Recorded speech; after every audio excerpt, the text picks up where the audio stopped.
Hey Noobz, I wanted to make a video to start a series in the channel that is also more about the science and just the more like book knowledge type of stuff when it comes to cars. And to start it off, I wanted to cover the difference between torque and horsepower because I know a lot of people struggled with that. And what do they really mean? What's their actual difference? Let me see if I can zoom this. I'm actually filming with my phone, and for some reason it's struggling. Maybe if I keep the eraser on hand here, maybe it'll focus. Is that good? Let's see. Whatever. All right. So, okay. So to start off, let's start with force. What is a force? Well, a force is the change, right? The change in momentum of something, whatever. But to simplify that, also I'm not gonna go like deep into detail, like deep into like moments of inertia, rotational mechanics, all that crap. Just it's more important based on what we do to understand the concepts as opposed to getting everything 100% right. Meaning you don't have to be a physicist here figuring everything out down to the last little detail. You just have to understand the basic concepts, the difference between torque and horsepower, the basic concepts and what they physically do and what they physically are, as opposed to how to derive them and all the little specifics, right? So we say our force, when we figure that out, that solves out to, it's just mass times acceleration. So your force is any energy, not any energy, it's not energy, but like it's force is basically changing the velocity of a mass, of a body, right? So this is in kilograms and this is meters per second squared, which is actually meters per second. So here we have your speed changing per second, right? So force equals mass times acceleration, which equals kilograms meters per second squared, which we name the Newton. So a lot of people are like, oh, but what does 1 Newton of force feel like? Well, it's easy for me to tell you, okay, so a very small apple or a small apple weighs 100 grams. And if you raise that apple up, it's almost 1 Newton of force that you're putting on that apple to raise it up, to hold it up, right? Because if gravity is pulling down with 9.8 meters per second squared, if you hold it up, right? If you hold it up, it's that acceleration that you're fighting, right? Times those 100 grams, which equals 0.1 kilograms, and a little under 1 Newton, right? But the way I've heard other people say it is that 1 Newton of force is slightly less, right? So it's like slightly less than the force that you need to lift up a quarter pounder with cheese. Right? So that's force. So then what's torque? Torque is the rotational, right, analog of linear force. The fuck? So torque is the rotational analog of linear force, and we use tau to represent torque. So it's a force times a distance applied in rotation. Right? So it's a force, it's a rotational force. So if we look here, let's say we have a nut here, right? We put a wrench and we're applying a motion this way, right? It means our what's called the line of action is up here. Let's say we apply 10 newtons. Let's say our breaker bar, let's say our breaker bar is 1 meter. How do we find this force, this rotational force we call torque? Since I promised I'm not gonna get into lever arms and moment of inertia and all that crap, I'll make it simple. We say torque, that's horrible tau. We say torque is equal to the radius, right? This distance here is radius, because if we're measuring as a circle, it's a radius. Or you can say distance, whatever you feel like, times the force here we apply on the line of action, times the sine of theta, which this here would be theta in this case, I think it's always the case. But these are basically the same factor, I guess you could say. Not the same factor, but these two is what account for our force, for our distance, my bad.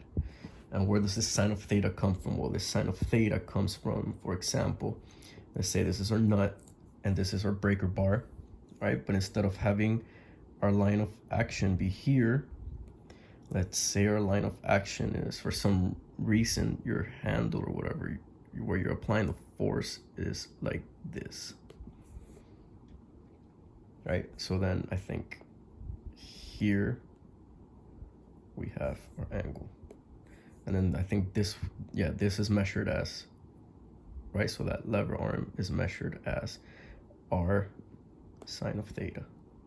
So that's what accounts for that, for these minute, not minute, but like these changes in the line of action of your force, right? So torque, let's keep on figuring out this problem. So this is 90 degrees.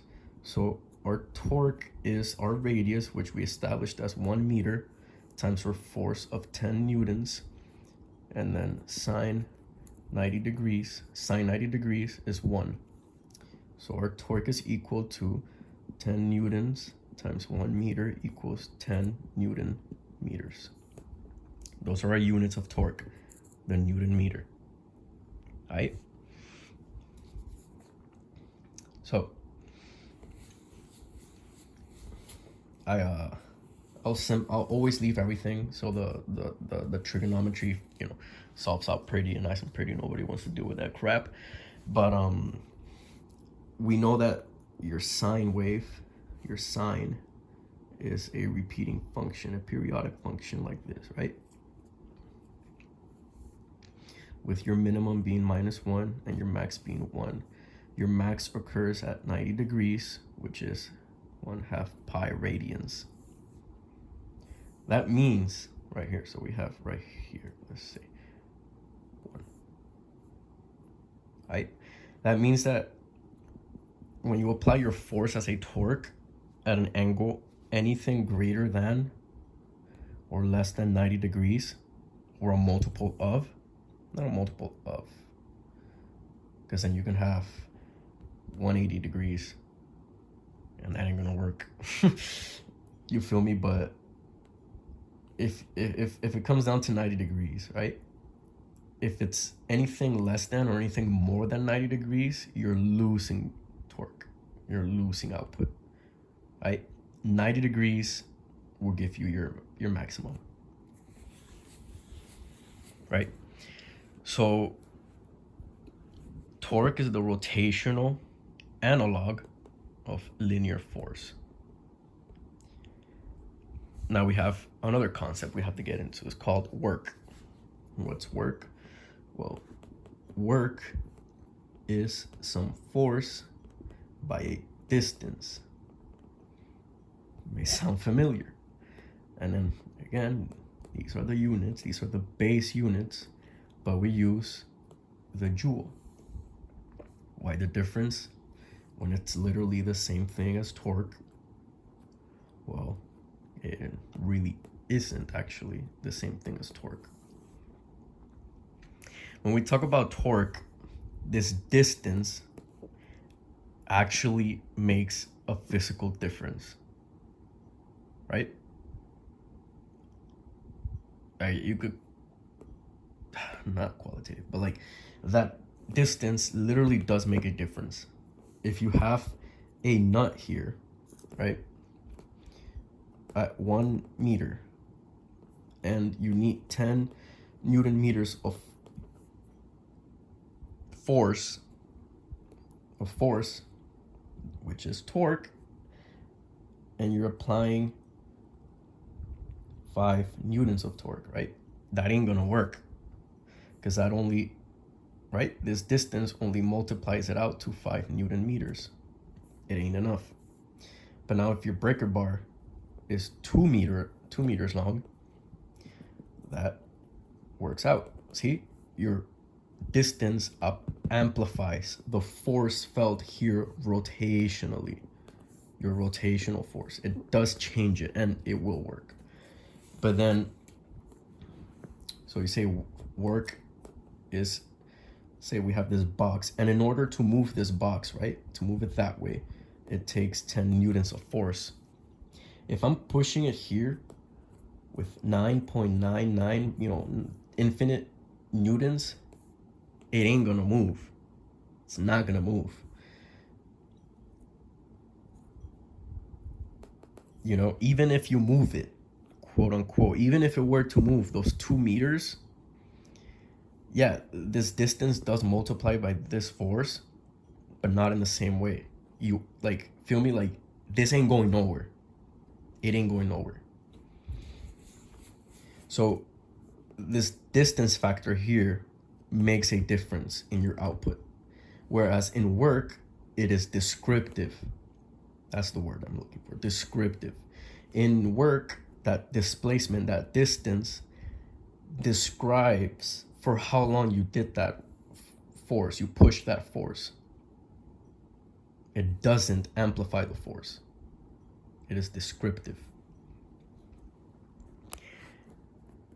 But you can also find work with the torque that you've done. Same thing, it's your force. See, so it's when the analogs come in, it's your torque by your distance, which is the change in your angle, right?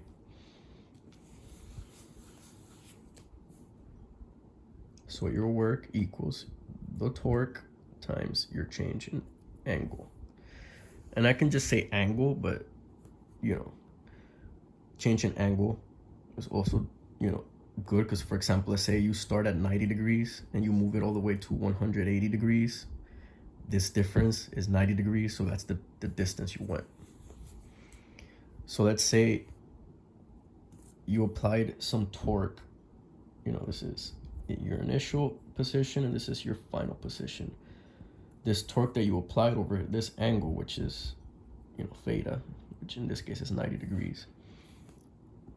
Let's say you applied, you know, let's not get into, you know, calculus and shit like that and the minute changes of your torque. Let's just say you applied 100 newton meters of torque.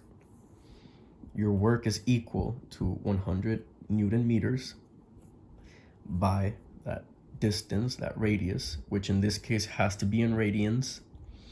90-degree radians is 1/2 pi radians.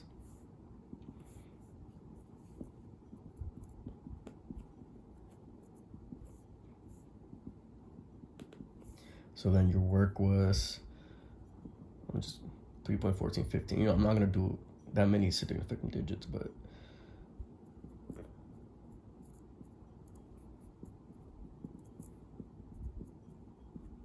so we did 157 newton meters of work, which is incorrect. It's 157 joules of work. So that's the work we have done. Fair and simple. That is work. Next, we move up into power. What is power? Power is the rate at which work is being done. So we take our, oh shit, my bad, guys. So we take our work and divide it by time, which would be joules per second, which we have named the watt, right? So our power, our horsepower, power is the rate at which you do work.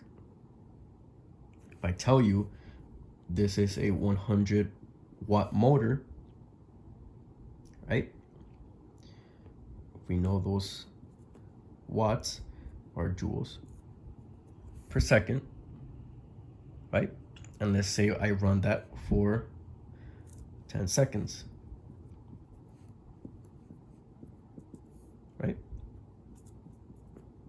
can do 100 joules of work within that time. Well, what's 100 joules of work? 100 joules of work is Newton meters. I say during that time, my thing can run 10 meters, right? Let's say I want to turn it on during that time, and that time I want it to go 10 meters, or it goes 10 meters, whatever, right? That means that in those 10 meters, it can impose 100 newtons of force. And depending on whatever it's moving in kilograms, let's say it's 10 kilograms, we know those 100 newtons of force equals kilogram meter per second squared, 10 kilograms, right? It can change those 10 kilograms, that its velocity, by 10 meters per second squared. That's power. So,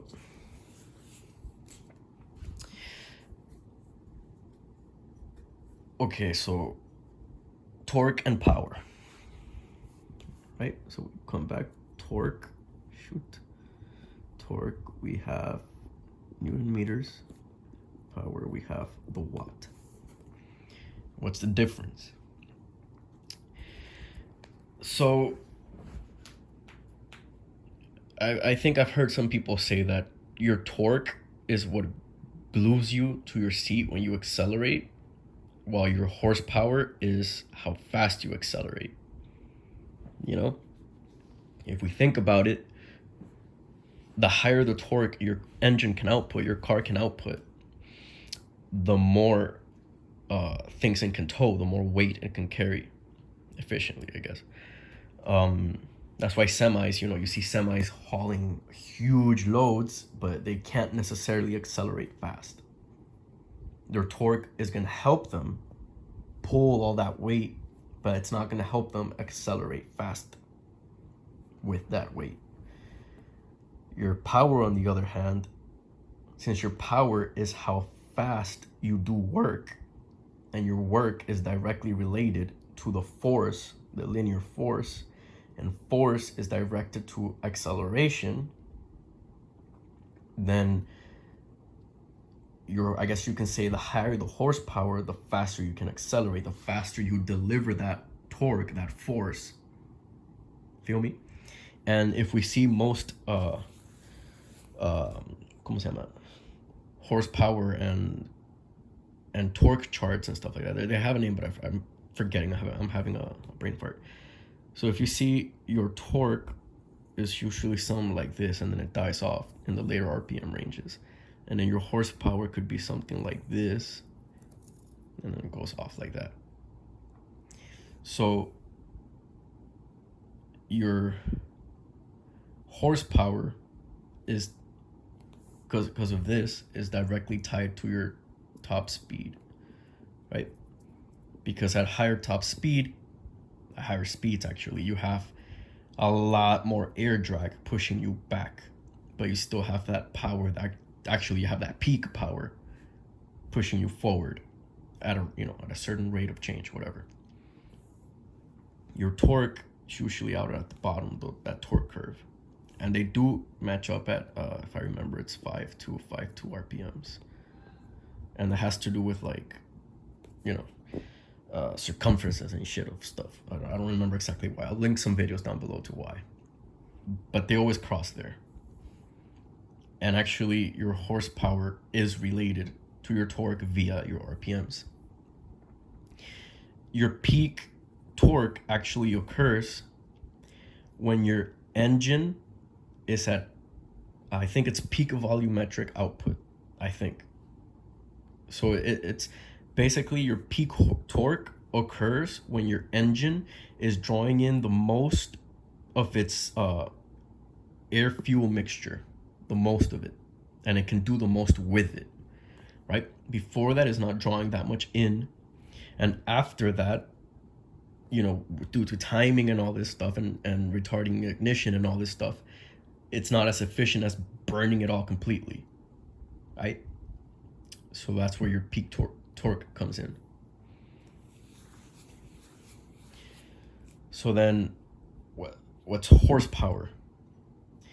So horsepower, during the time when electrical motors and internal combustion engines and the such were being implemented, we wanted to find, like, because in the imperial system, yes, okay, we have the watt, but okay, like, what does a watt feel like? You feel me? We wanted to find, I think here in the United States, a way that made sense to describe it, a standard way to describe power. And we used draft horses, like workhorses. And we found out that, the average workhorse could lift, I think it was 100 pounds by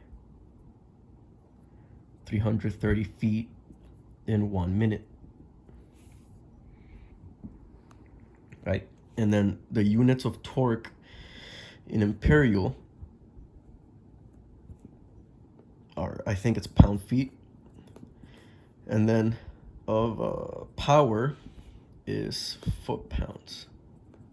Doesn't really make sense. They're interchangeable, to be honest. They don't really matter, because in the imperial system, as being sarcastic, as good and wise as it is, never goddamn figured out that, maybe we should add a different unit to both of these, like we did in metric. So that's how we kind of differentiate. So we found out that 1 horsepower, 1 horse, right? So we have, your force and the distance, whatever, because this is pretty much just the weight times the force of gravity, which will give you the pounds, whatever. I think that's how it worked. So here you have your force times the distance, right? Your work by the time. So 1 horsepower is 100 pounds and 330 feet over 1 minute, which equals 1 horsepower. Fuck, I'm sorry, guys. 1 horsepower equals 1, 2, shit, not bad. 2, 3 foot-pounds, pound-feet, whatever, pound-feet, same thing, in 1 minute. You feel me? So that's basically that. And then we have a conversion. The watt, right? So a watt equals, no, my bad. 1 horsepower equals, it was 745.7 exactly watts. Right? So if you want to find out exactly how much work, right? So let's say you have 100 horsepower, right? We know that 1 horsepower equals 333,000 pound-feet per minute, right? Well, we have 100 pound-feet per minute, which is 1 horsepower, and I think we divided that whole thing by 330, right? So then at the end, oh no, my bad, guys, my bad, being a dumbass, my bad. We multiply it. Feel me? Yeah, we multiply it. My bad, guys. Because if we have here, and then this equals here, and then we have foot pounds, whatever, and then to make them cancel out and such, I think you multiply them. Right? Whatever, fuck it. Fucking imperial units. That's why nobody works with imperial units, bro. They're a pain in the ass. So that's how that works. Fucking horsepower, bro. So, okay, so horsepower is 33,000 pound-feet in 1 minute, per minute, I guess. And then we know that 1 horsepower equals that much. So then that's that many watts. So then a little quick quote-unquote example that might not actually be correct, but you know, it's an easy way to look at it. I'm just going to oversimplify it. Let's say you have a rim. The entire thing is, let's say, 17 inches, right? And then let's just say you have a tire. Crap. Don't worry about it. It's not drawn to scale. And the sidewall is 1 inch. Fuck, that's a pound actually. 1 inch. There we go. So then that means that our circumference is that 17 plus 2 on each side equals 19 divided by 2 equals 9.5, right? Yeah, 9.5 inches.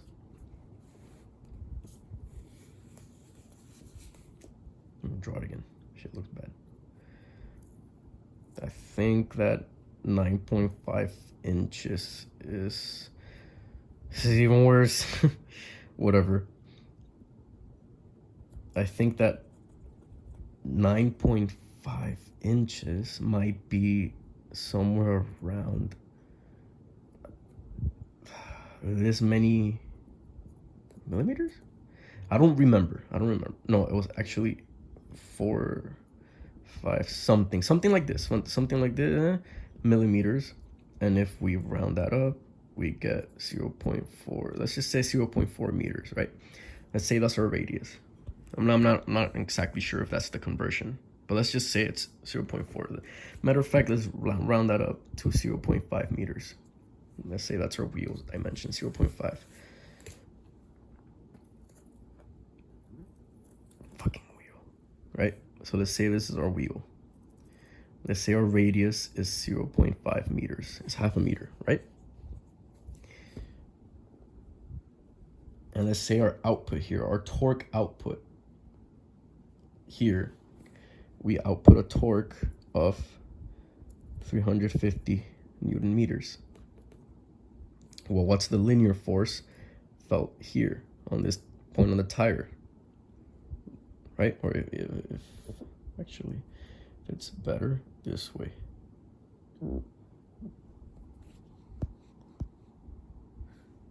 Oh, thank God! I thought the low battery thingy stopped my video. Right, so if we're here, 0.5 meters, right? And if it's spinning this way, right? If you're spinning it this way, if you're driving right that way, force will come out through here. Let's just simplify and make sure it's 90 degrees. That way we don't have to worry about trig or any angles or any shit like that. So what's the force? What's the linear force that you're feeling that it's being imposed that way on that tire? Well, if we remember that our torque is our radius sine of theta, we said we're not going to worry about it because this is 90 degrees, whatever. And then so our torque is our radius and that linear force, that force input, whatever, at the line of action. So to find this force, right? So then the force being applied linearly would be our 350 Newton meters divided, and we said it was 0.5 meters, which is the same as dividing it by half, right? What is this? 175? Let me see, 175 times 2 is 14. Yeah. So the force, the linear force being felt by every single point on this tire at a 90-degree angle, right? So the force here, force being imposed here as well, assuming that, it gets a lot more complicated. There is calculus involved, rates of change and rates of change of the torque, rates of change of the line of action, the rates of change of your grip, of your friction, all this bullshit that is a pain in the ass to deal with. It's fucking, I love science and physics, but goddamn, boy. So then we end up with that 175 newtons. And then if you want to find your horsepower from your torque, let's say you have your car outputs 100 pound-feet of torque. What's your horsepower? We bring that 5252. I think it's 5252 RPM. So we know that they intersect. So your torque, let me see, no, my bad, not the torque. The horsepower equals your torque by 52 RPM divided by your current RPM. But let's not worry about the current engine speed. I think this is how it works. I'm not sure. You don't necessarily ever have to do this, but if you do want to find out how much horsepower you're producing at a certain RPM range, given your torque at that RPM, you can use something like this.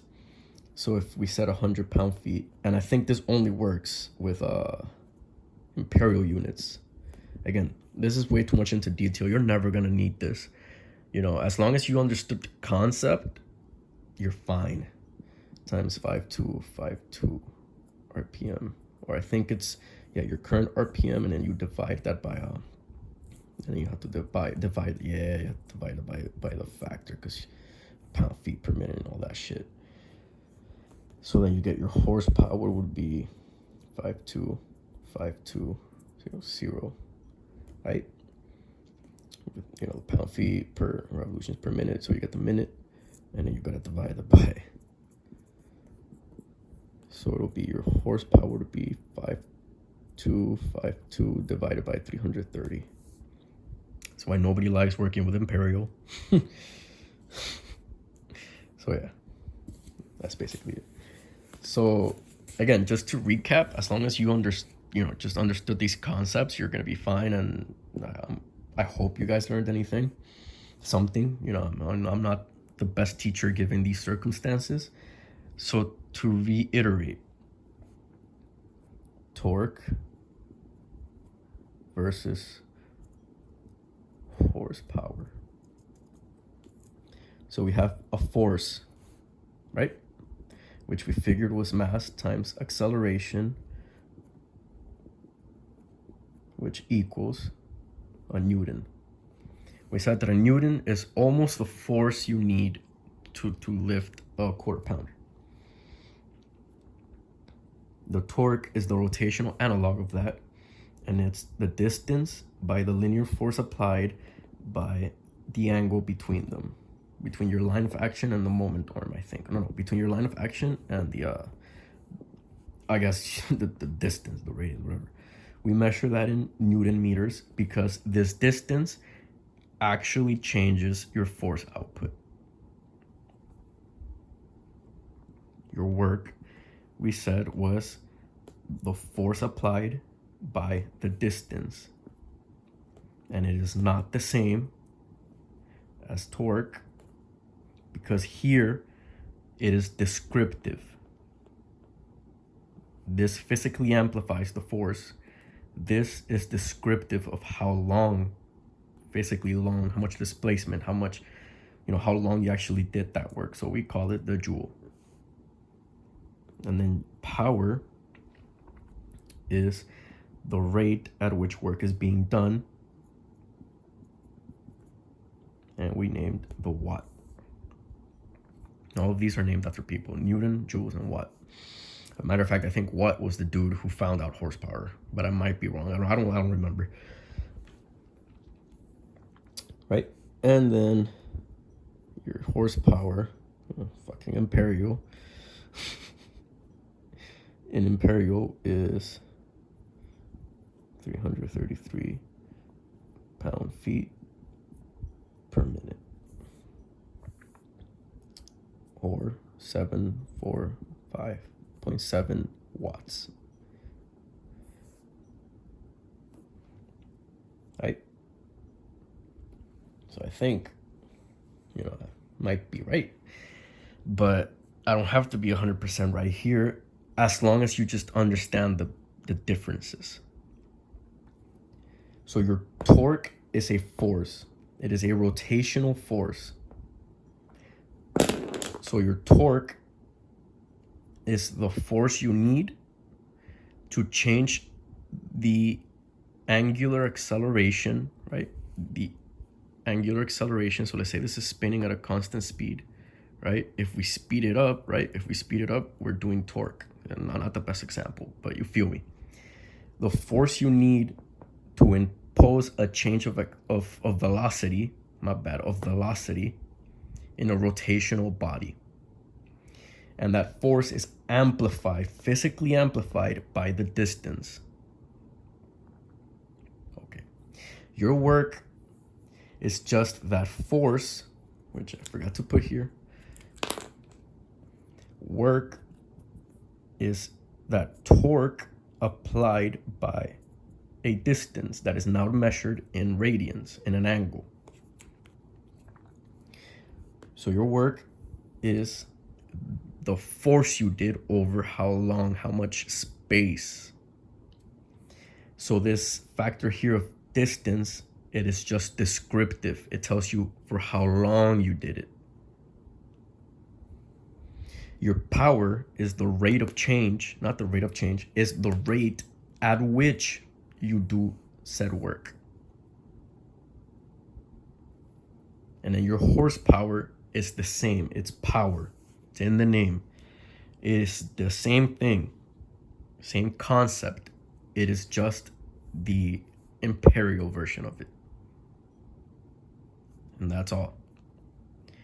I hope you guys understood something. Any suggestions, comments, anything, please leave down below.